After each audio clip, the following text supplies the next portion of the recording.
안녕하세요. 이슈라디오입니다. 오늘도 우리 사회의 답답한 구석을 시원하게 긁어보는 시간 가져보겠습니다. 여러분, 오늘 제가 가져온 이야기는 아마 영상을 보신 분들이라면 누구나 주먹을 불끈 쥐고 밤잠을 설쳤을 법한 사건입니다. 패스트푸드점에서 벌어진 이른바 콜라 리필 진상녀 사건인데요. 단순히 무례한 손님의 해프닝을 넘어서 우리 사회의 사법 시스템이 얼마나 기형적으로 가해자에게 유리하게 짜여 있는지 그 본질적인 문제를 아주 깊숙이 파헤쳐 보겠습니다. 사건의 발단은 황당하게 그지없습니다. 한 여성이 매장에서 콜라를 주문하더니 멀쩡한 콜라를 바닥에 고의로 쏟아버립니다. 그러고는 마치 당연한 권리라도 되는 양 당당하게 리필을 요구하죠.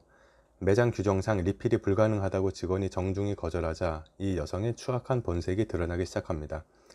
카운터에 놓인 홍보물과 집기들을 닥치는 대로 집어 던지는 건 시작에 불과했습니다. 급기야 직원이 일하는 신성한 노동의 공간인 카운터 내부까지 무단으로 침범하더니 어린 여성 종업원의 얼굴을 향해 손을 휘두릅니다. 피해 직원은 겁에 질려 뒷걸음질 치는데도 이 여성은 사냥감을 쫓는 짐승처럼 끝까지 쫓아가서 폭행을 이어가죠. 영상 속 피해 직원의 떨리는 어깨를 보셨습니까? 저게 과연 2026년 대한민국에서 일어날 수 있는 일인지 제 눈을 의심했습니다. 도대체 왜 이런 괴물 같은 일들이 우리 주변에서 끊임없이 반복되는 걸까요? 저는 이 사건의 원인을 그 여성의 개인적인 성격 결함에서만 찾고 싶지 않습니다. 그 기저에는 그래도 되니까 라는 아주 고약한 학습 효과가 독버섯처럼 깔려 있다고 봅니다.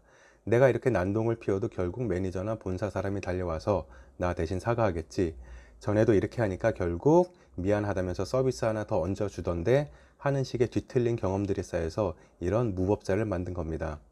우리 사회 고질적인 손님은 왕이다 라는 잘못된 인식이 정당한 권리 주장과 무도한 갑질을 구분하지 못하게 만들었습니다. 아마 이 여성은 전에도 다른 곳에서 비슷한 난동을 부리고도 아무런 제지를 받지 않았을 가능성이 높습니다. 그때마다 주변에서 똥이 무서워 피하냐, 더러워 피하지 라는 식으로 오냐오냐 해주니까 자기가 법과 도덕보다 위에 있다고 착각하게 된 것 같습니다. 하지만 더 분통이 터지는 건 이런 일방적인 폭력 상황 앞에서도 피해자가 할 수 있는 게 아무것도 없다는 우리 사회의 무력한 시스템입니다. 자, 여러분, 한번 냉정하게 가정해 봅시다. 만약 그날 그 여성이 얼굴을 때리려 달려들 때 직원이 본능적으로 주먹을 날려서 정당방위를 했다면 어떻게 됐을까요? 우리 사법부는 10중 8구 쌍방폭행이라는 딱지를 붙였을 겁니다. 직원은 정당하게 자신을 보호했음에도 불구하고 직장을 잃을 걱정은 물론이고 형사처벌과 벌금까지 걱정해야 하는 처지가 됐을 겁니다. 얼마 전 온 국민을 황당하게 했던 가수 나나 씨의 사례를 다시 떠올려 보십시오. 자인의 얼마 전부터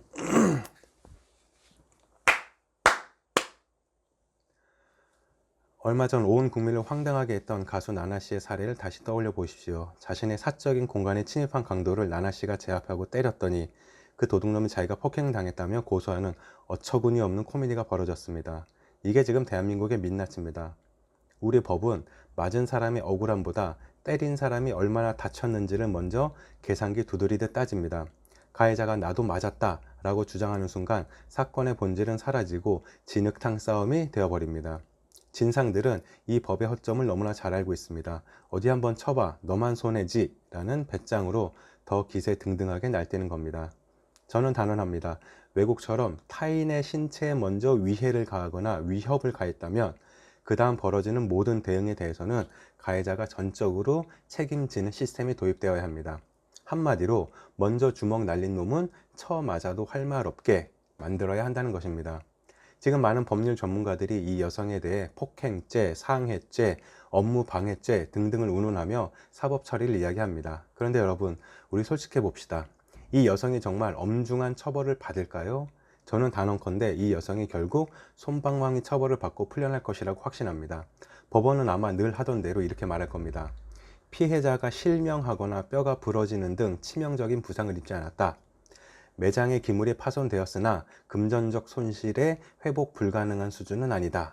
피해자와 합의를 위해 노력하고 있으며 초범이라 반성의 기미가 보인다는 이유로 집행유예나 푼돈 수준의 벌금형으로 사건을 종결 지을 겁니다.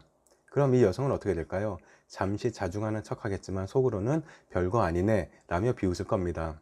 그리고 또 다른 매장에 가서 똑같이 갑질을 하고 폭력을 휘두를 겁니다. 거 봐, 대한민국 법은 내 편이야 라면서요. 우리의 사법체계는 가해자에게 교화의 기회를 준다는 명분 아래 피해자의 고통에는 지나치게 인색합니다.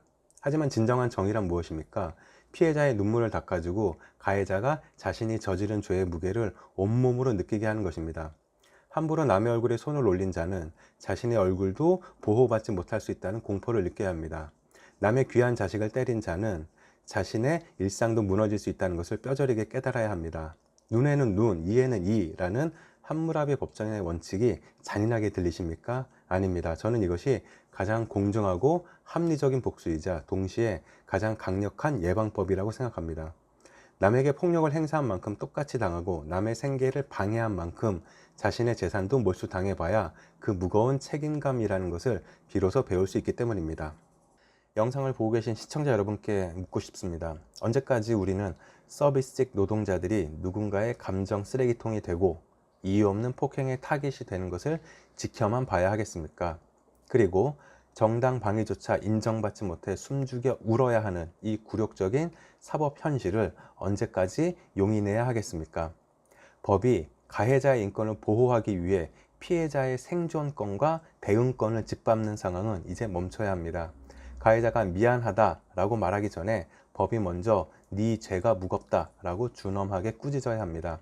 오늘 영상 속의 그 여성 그리고 지금 이 순간에도 어디선가 자신의 돈 몇 푼을 무기로 갑질을 준비하고 있을 모든 진상에게 경고합니다. 당신들이 휘두르는 그 주먹은 결국 당신들의 인생을 산산조각 내는 부메랑이 되어 돌아갈 것입니다. 법이 당신들을 잠시 방면해 준다고 해서 우리 사회가 당신들을 용서한 것이 아님을 명심하십시오. 인내에도 한계가 있고 상식에도 마지노선이 있습니다. 오늘 이슈라디오가 준비한 이야기는 여기까지입니다. 여러분의 생각은 어떠십니까?